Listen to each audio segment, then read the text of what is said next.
Hi, good morning, good afternoon, good evening. This is Lisa from Adventures in Agriculture and welcoming you back to the channel after a little bit of a break. And here I am back with Andrea Donnelly, and we are going through the next steps on what's happening on the agricultural project that we've been working on together in collaboration in Puglia, Italy. Andrea, welcome back to the channel. How are you today? I'm doing very well. Thank you, Lisa. It's always a pleasure. And goodbye, ciao to everybody. Let's Ciao, everybody. Yeah, I'd love to introduce it. So, as you may remember, Andrea did some work with us in the fall when we were doing the first phase of implementing electroculture into the property in Puglia. And Andrea will go through a little bit about that. But Andrea, this is very exciting because as we've worked together and you had a chance to come onto the property, we were able then to really identify what the key issues are in this region as it relates to agriculture. And I think the two things are, number one, the quality of the soil, because it is the agricultural heartland of Italy, and it has been used and overused and over chemically processed. So we have issues on bringing the soil back to life. And then we also are finding that the water is also subject to those same externalities and implications of that. So from that, I think we've been able to refine the project. And Andrea, I think you're going to start off by going over what the project was so everybody is aware of what it is, and you'll go through the presentation that you have for us. Can I hand it absolutely. over now? Yeah, absolutely. So you're right. We want to work really well with the soil. We want to work really well with the water. These are important, very, very important, not only for the plants, but even for us.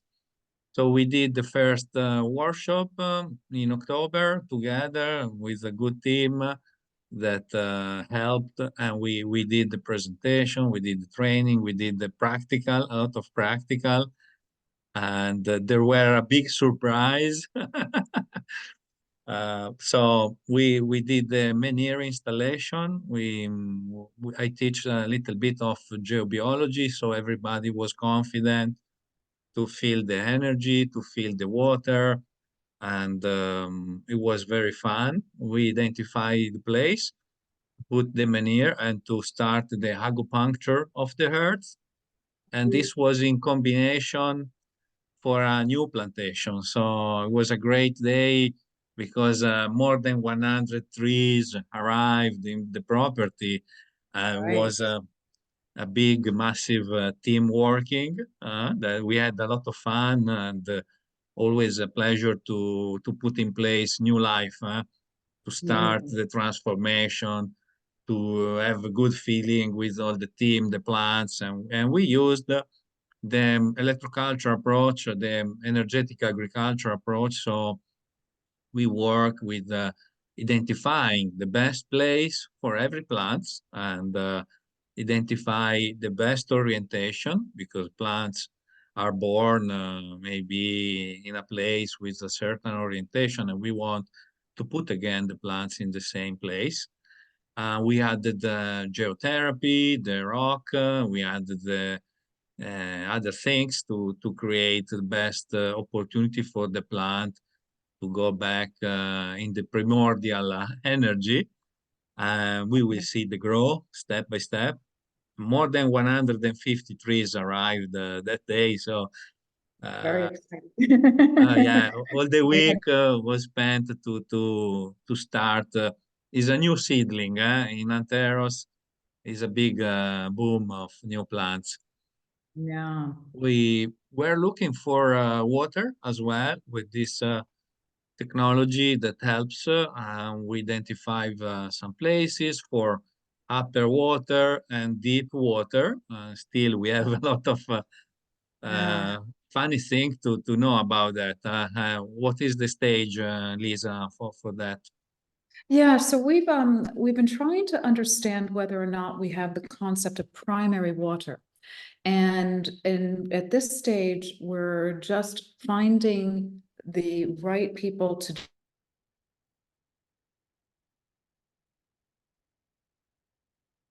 well. And what we have to do is go slowly on the excavation because the region has some restrictions on how deep you can go and dig for the water. So we're at that stage. We're just about to go dig into the second well with the guy who's an expert in water for the region. And Andrea, maybe you could just give us a little bit of feedback, because as you looked for the water on the land, you saw two layers of water, right? You saw one at, what is it, 100 or 120 meters, and then another at 270 meters. Could we determine whether one of them was primary water, or what's the difference between primary water and just deep seated water on the land? Okay, so we got in this point number 4, we got I can call surface water, right? It's 30, 60 meter deep.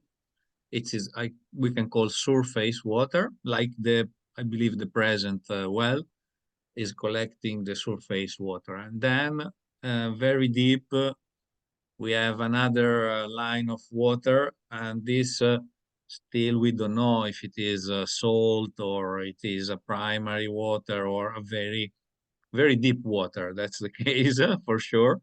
Right. And the primary water, according to the study that we share together, it's a very structured water, plenty of energy, and it's typically mounting up through cracks in the rocks.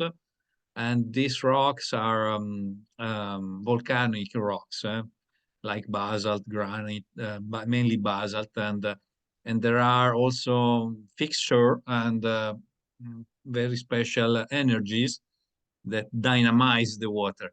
So Mm, I'm not sure because honestly, we can discover only when we find the water and we make right. the analysis. And Yeah. there is no experience in your place about this primary water, but we never know.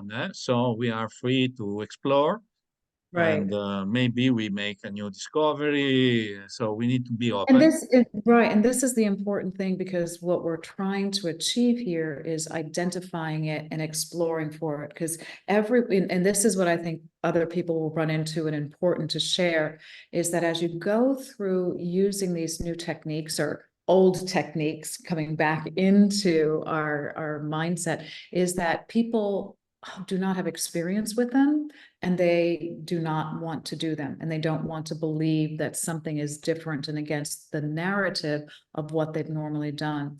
I've been lucky to identify, as you know, a team of people who are interested in exploring the new and have been researching this and on that same mindset. But right now, it's slowly moving them along in that direction. So you're correct that we have to get the water and then test it. But as you mentioned, and I would love to ask this question, you're saying that primary water goes through rocks that are energized in the basalt, which basalt seems to be a core construct in electroculture. I'm wondering, if it's not primary water, could we add those energies in through integration of different of those rocks and the basalt and the energy as we move it up through the system to make this turn into Yes, energized water? absolutely. Yes, absolutely. We can recreate like a tank with basalt inside, for instance. So Right. the if we don't have the right primary water, we can work on the water, Yeah. and we can magnetize the water. We can we put information in the water in many ways, and this is what we will do apart in the next wave. We work on the water for the farm, for the house, for the swimming pool, and this is very important. We can work on the filtration. We can work in the movement of the water because it's very important to move continuously the water. Stagnant water, it's uh, it's bad. Like every energy should move in general. It's I can say this is a rule. Energy moves. Everything is movement is good. Right. If it's stagnant, is blocked, is not good. Right. So we can work in the movement of the water, in the filtration, and adding the right energy through the pipe system, for instance. This is what we will Mm. do. And if we are lucky that we have the primary water, this will be better and better and better. But Right. in any case, in any case, we can do it in every place, and we can play with other techniques and tactics like the biodiversity in the garden, mulching, Right. leaving mulching to preserve the water, collecting the water from the roof. So we have many techniques that we can combine always to have a very good availability of water that is so important.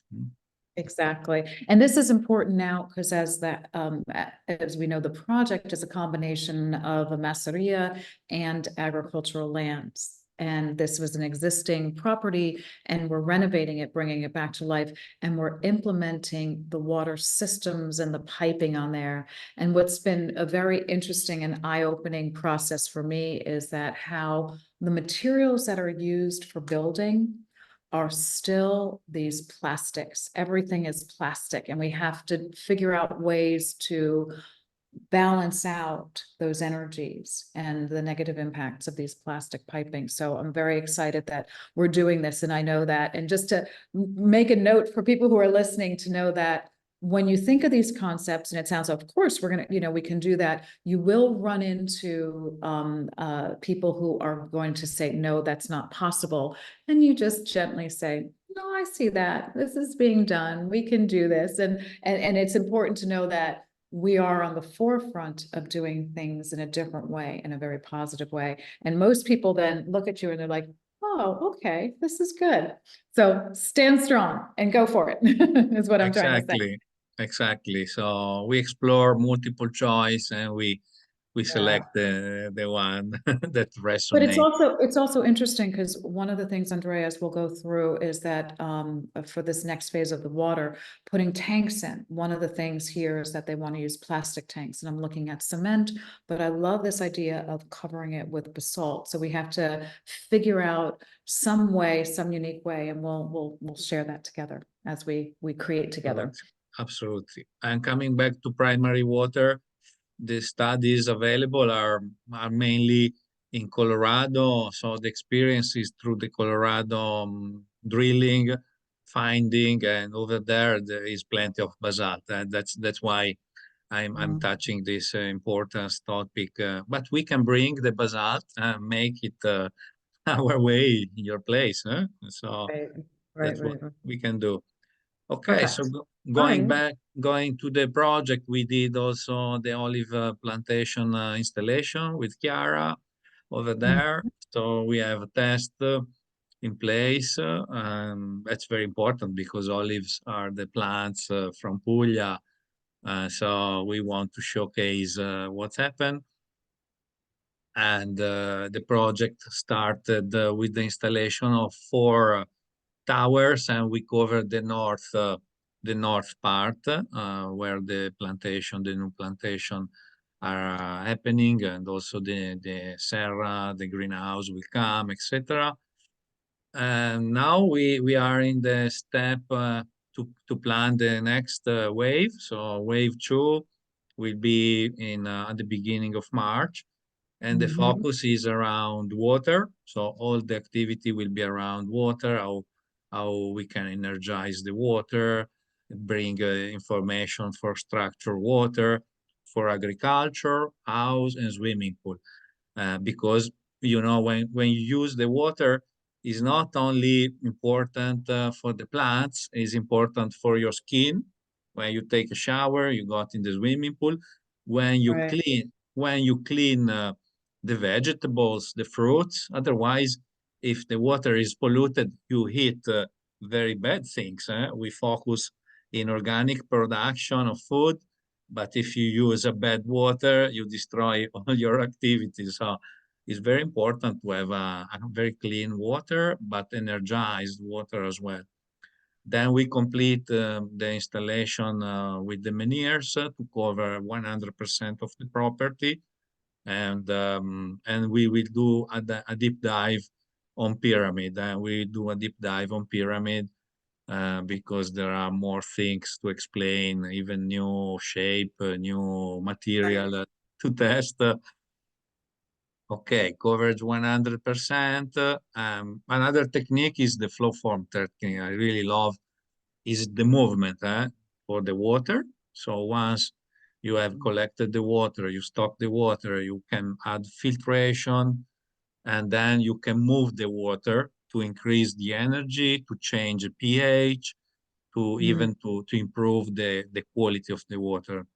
And right.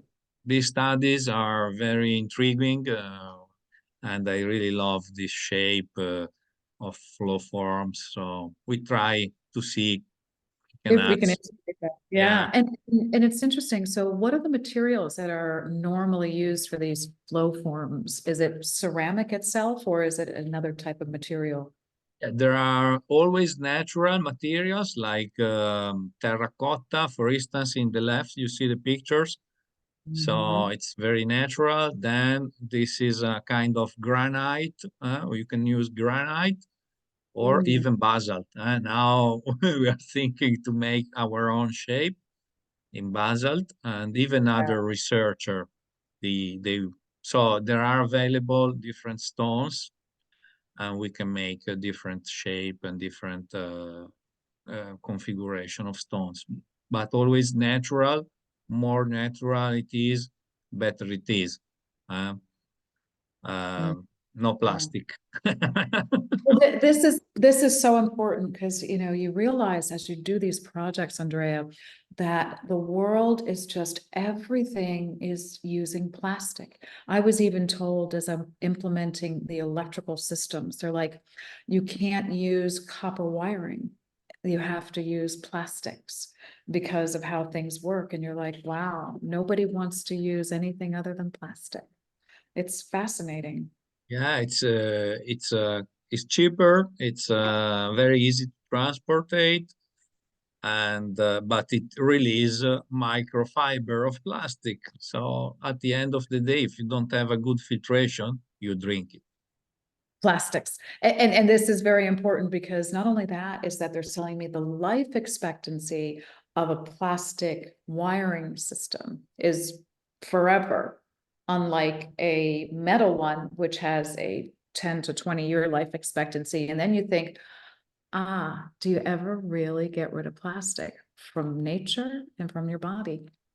Just a Mhm. thought. Yeah, Right? you're It's right. like You're they're right. trying to tell me that that's a really good thing. And I'm like, maybe not, maybe not.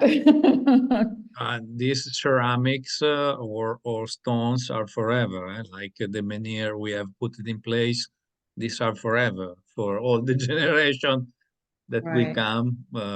It's really installation forever. And then I want to go deeper in this topic because there are a lot of details I can show, I can explain, and we do funny things like wine tasting, oil tasting, to understand how the frequency can change the material world in terms of smell and flavors.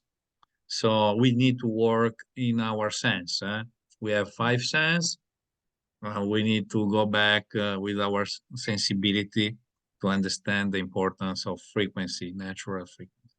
Yeah, exactly, which is very exciting. Great. And when this time we have the gold to try, not only bronze, copper, we have the gold. Let's So make a change.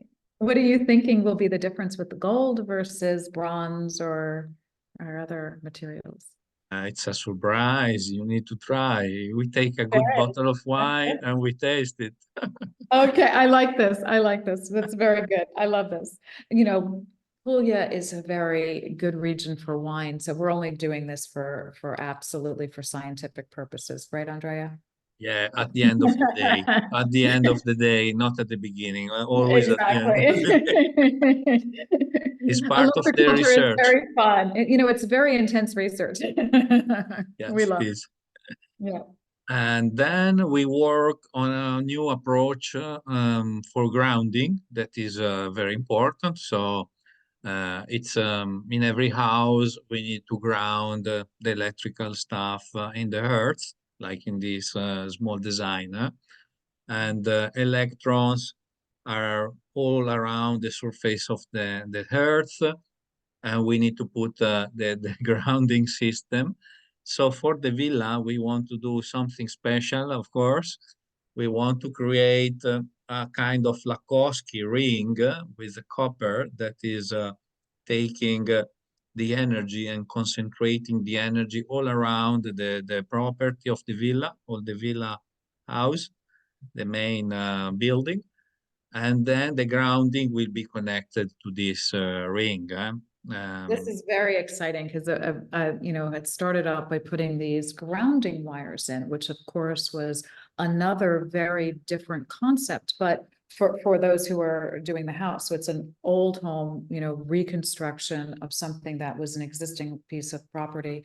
And those who are working there, they're like, what are you doing? And we were talking about the orientation with the magnets, and this was so different for everybody.